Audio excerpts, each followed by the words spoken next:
नाही, माननीय मुख्यमंत्री महिन्याला येतात, आठवड्याला येतात आता पुण्याला. त्यांना विचारा आपण. माझी विनम्र विनंती आहे महाराष्ट्राच्या माननीय मुख्यमंत्र्यांना. मी स्वतः त्यांना वेळ मागितलेली आहे, कारण का PMRDA हे त्यांच्या माझं आज सकाळी उदय म्हणजे मागच्या आठवड्यातही झालं, आजही झालं. माननीय उदय सामंतांनी त्यांची सगळी टीम इथे पाठवली होती. मी त्यांचे जाहीर आभार मानते.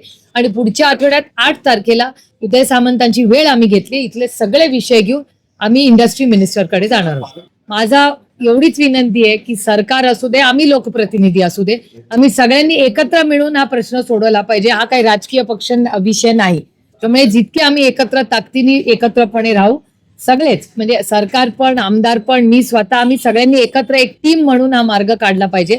त्याच्यामुळे मी स्थानिक आमदारांनाही कॉन्टॅक्ट केलं होतं, पण ते असेंब्लीमध्ये असल्यामुळे त्यांना आज येता आलं नाही. पण मी माननीय मुख्यमंत्र्यांना आजही परत पत्र लिहिणार आहे. आधी अनेक वेळा लिहिलेलं आहे की आमची सगळ्या मान असेल, हिंजवडी असेल, या सगळ्या लोकांचं म्हणणं आहे की ह्याला एक कॉम्पिटंट अथॉरिटी हेड असलं पाहिजे, इंडिपेंडंट. इथे करोडो रुपयांचा इथून बिझनेस होतो, इंटरनॅशनल होतो. तुम्हाला आठवत असेल, एक 5-7 वर्षापर्यंत हिंजवडी आणि हा संपूर्ण भाग अतिशय सुंदर होता, स्वच्छ होता, अतिशय ऑर्गनाइज्ड होता. पण गेल्या 5-7 वर्षामध्ये अनेक कामही निघाली आहेत, नवीन प्रचंड कन्स्ट्रक्शन झालंय, काही कन्स्ट्रक्शन नाल्यांवर झालेलं आहे. त्याच्यामुळे प्रचंड विस्कळीतपणा इथे आलाय. आणि आम्ही सातत्याने गेले 2-3 वर्ष महाराष्ट्राच्या सरकारला विनंती करतोय की इथली कॉम्पिटंट अथॉरिटी ठेवा, ज्याच्यातून हे प्रश्न सुटतील. नाले साफ करणं अतिशय तातडीने करणं गरजेचं आहे. आणि ट्रॅफिकचं जे कोऑर्डिनेशन होतं ते खूप वेळा चुकीच्या पद्धतीने होतं, किंवा जे सुझाव येतात त्याच्यामुळे आणखीन ट्रॅफिक जॅम होतोय.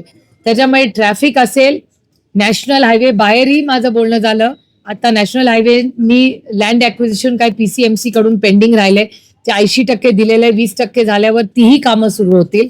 त्यामुळे सगळ्या ज्या अथॉरिटीज आहेत, म्हणजे collector, MIDC, PCMC, national highway आणि PMRDA, या सगळ्यांशी माझं आज सकाळी बोलणं झालंय. सगळ्यांच्यावर कोऑर्डिनेशन आमचं रेग्युलर चालू आहे.